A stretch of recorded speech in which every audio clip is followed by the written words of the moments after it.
subscribe to my channel, and also press this bell icon.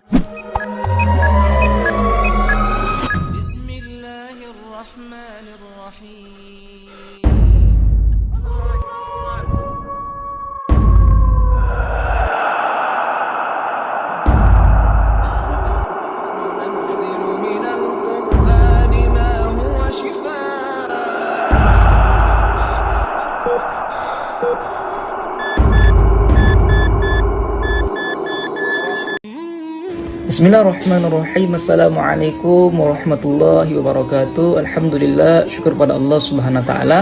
Hari ini Allah Subhanahu wa taala telah beri kita ruang dan peluang untuk apa? Untuk kita sama-sama kongsikan. Tajuk kita pada hari ini berkenaan dengan santau. Sebelum kita masuk kepada santau ini berhubung kait dengan sihir. Yang mana sihir ini maksud dia ialah ilmu yang berkaitan perbuatan halus melalui pertolongan makhluk gaib, jin dan syaitan, untuk tujuan menghilurkan dan memudaratkan manusia. Yang mana santau pula maksud dia ialah ilmu hitam yang digunakan untuk meracun musuh. Santau ini biasanya digunakan melalui dua cara. Yang pertama cara fizikal dan cara angin. Yang mana cara fizikal ini penyantau akan meracun musuh melalui makan ataupun minuman. Dan cara angin ini penyantau akan membaca jampi dan dihembus ke arah musuh.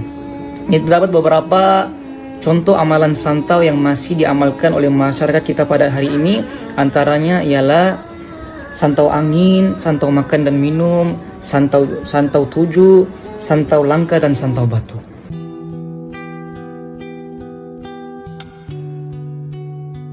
Antara faktor pengamalan santau dalam kalangan masyarakat adalah mendengki kebahagiaan atau kelebihan yang ada pada orang lain, sama ada dari segi kecantikan wajah, kekayaan harta benda ataupun kejayaan.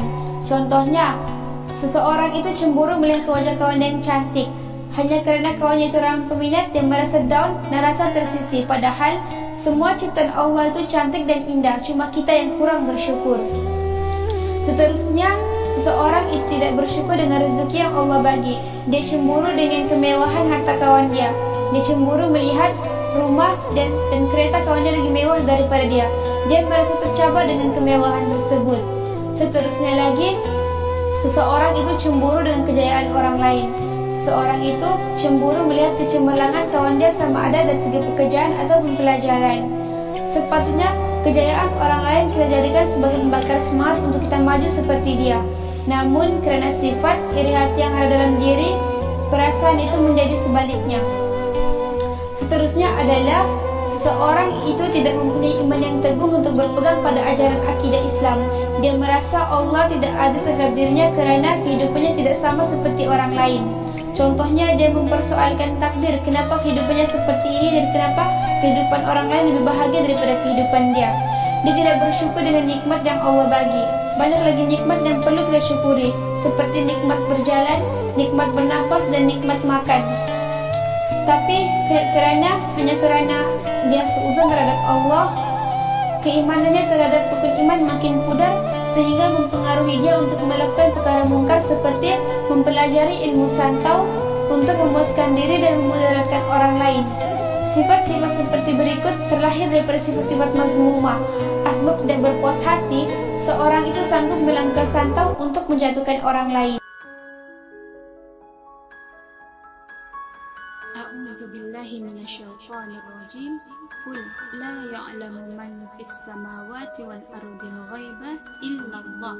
Surah An-Naml ayat 65 yang bermaksud, katakan wahai Muhammad kepada umatmu, tiada siapa di atas muka bumi ini mahupun di langit yang mengetahui perkara gaib kecuali Allah Subhanahu wa taala.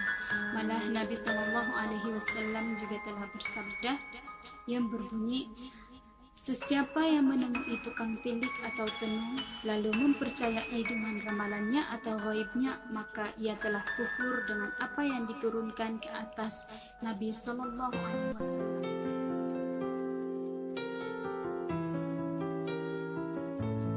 Apakah kita hari ini masih tidak sedar bahawa dunia ini hanyalah bersifat sementara dan akhir kekal abadi selamanya?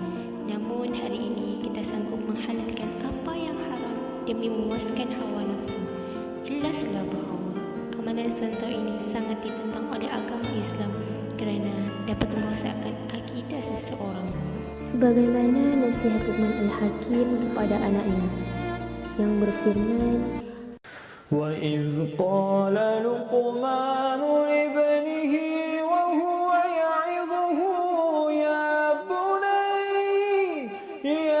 بُنَيَّ لَا تُشْرِكْ بِاللَّهِ